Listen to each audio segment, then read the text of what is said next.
So this lesson, we are looking at the 1.4 carry on from last lesson about partial fractions. Today, we're going to look at fractions with repeated factors. Now, we'll start off the lesson by thinking about, here's a scenario. So I want you to read this and have a think about what is wrong with this statement in particular. So this statement in particular, this one here in particular, what's wrong with this statement? Now, this statement, there's something wrong in this is because now let's think about if let's say we replace x plus 1 denominator as any number, let's say 3. Okay, so let's say we are having a over 3 plus b over 3. Okay, then the x plus 1 squared, which is 3 squared, that's 9. Now, if you think about this is quite impossible. Now, the reason being is if you have two fractions out of 3, when you add them up, you can never get 9. Well, you could argue 1/3, you can rewrite 1/3 as 3 nines because you multiply top and bottom by 3. But remember, these algebraic fractions, these are simplified fractions. That means they don't have common factor in between them. So therefore, if you want to have a fraction out of 9, it is impossible to have two fractions with a denominator 3 adding up to give you 9. So what's the solution then? What could be the solution then? The solution could be if one fraction out of 3 and the other fraction out of 9. Then this way, you could get a fraction. When you add them up, you get a fraction out of 9. What about, now similar scenario, what about if I have a fraction of 27, which is 3 cubed, okay, which is 3 cubed. So what could I made up of fractions add up to a denominator of 27? Well, we could have a fraction out of 3, we could have a fraction out of 9, and we could have a fraction out of 27, because these three numbers, when you want to add them up, they will have a common denominator of 27. So in other words, if you have a 3 squared as a final denominator, when you want to split them up, you will have to make a fraction out of 3 to the power of 1 and 3 to the power of 2. If you have a denominator out of 3 cubed, then you would have to break into 3 to the power of 1, 3 to the power of 2, and 3 to the power of 3, and so on and so forth. But you'll be rarely asked about 3 cubed, so anything with cubed. So maximum usually about squared, repeated factors. These are what we call repeated factors. Right. So to split a fraction with repeated factors in denominator, we want to keep a fraction of each power of the denominator. Okay. So e.g., just put a mini e.g. in here. E.g., if you want that. So if you want to have a let's say something out of 9, you will have to rewrite a over 3 plus b over 3 squared. Okay. Right, example. We look at example below. Clear the page. Example, split this into partial fractions. Now, so first thing we're going to do is we're going to rewrite this, split into partial fraction. We're going to rewrite the a, b, and c terms. So we'll start off with writing as 11x squared plus 14x plus 5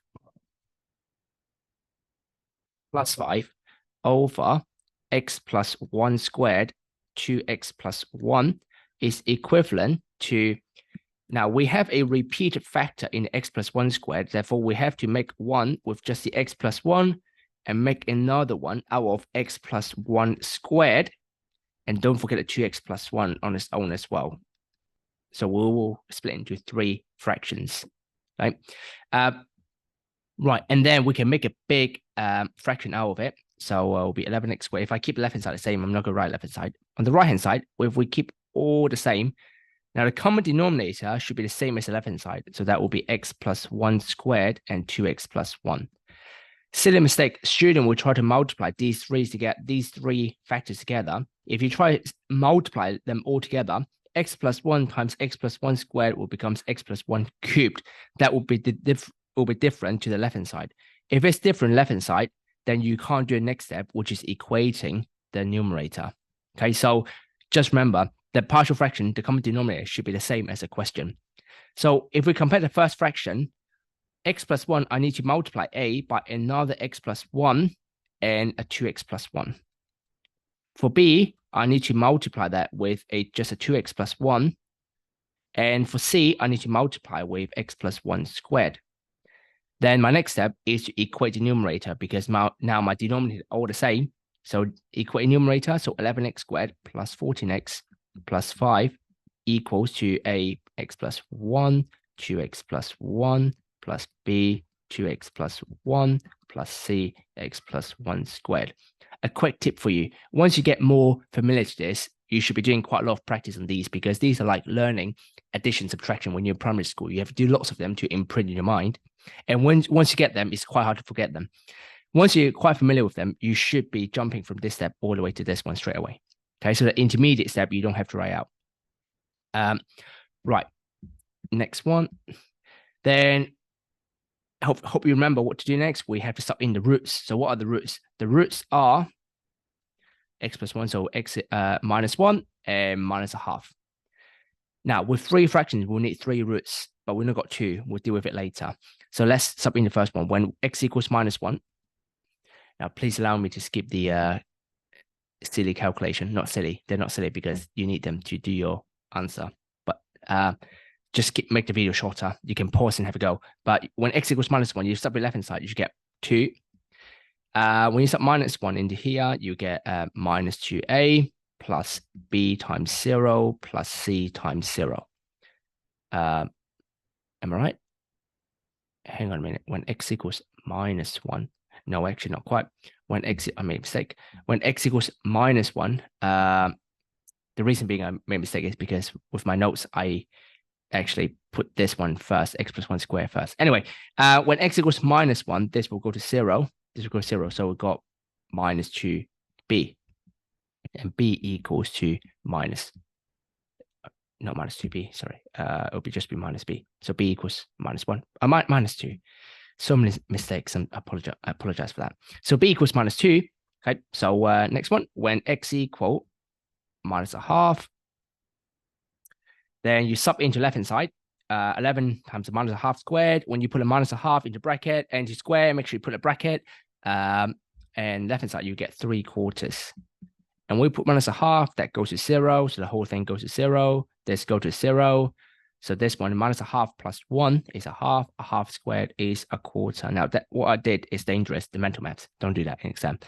What I will do in exam is I will actually put up minus a half like this in a calculator, let it does a job for me. So b equals, not b, c. So c equals 3. Now, these two numbers have to be correct. These two coefficients have to be correct in order for you to work out the last one. Now, the last one. Now, we've run out of roots. What can we do? Next, we find an easy number for x that we can sub it into. There's nothing easier to calculate x. There's no other number than 0.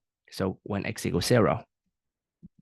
In fact, you can sub in any other numbers that you like, 100, 2,000, a million, if you want to be a bit funky, 9,999.99999. But x equals 0 is a logical decision to make. When x is 0, for easy calculation, you sub in here, you get 5.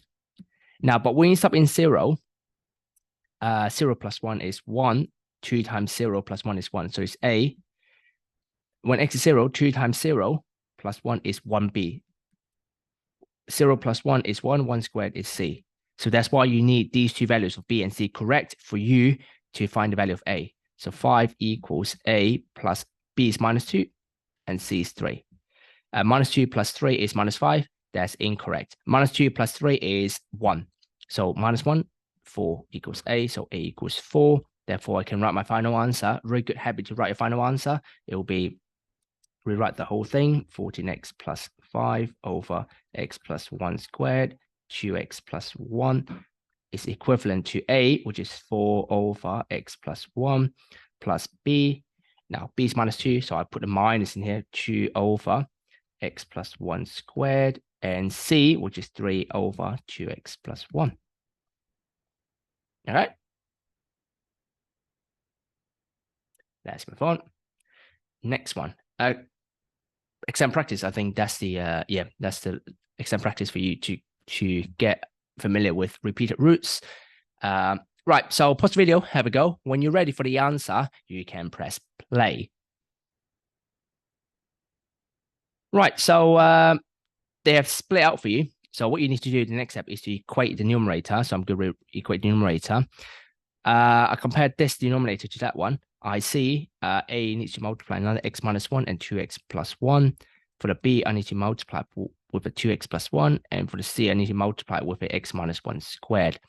The roots are 1 and minus a half. So when x equals 1, you should get 9 equals 3b. And b equals 3. When x equals minus a half, you should get 9 over 4 on the left-hand side equal 9 over 4c. That means c is 1. And the last one, when x equals 0. When x equals 0, left-hand side is 0. 0 equals to minus 1 times 1. So it's minus a, b times 1 plus c, 0 minus 1, minus 1 squared c. Yep. And c is 1, b is 3. So 0 equals minus a plus 3 plus 1. So a equals 4. And you don't have to rewrite them. They ask you just to find the values of constant of a, b, c. So you've done them all. Okay, 4 marks. And that's the end of chapter 1.4.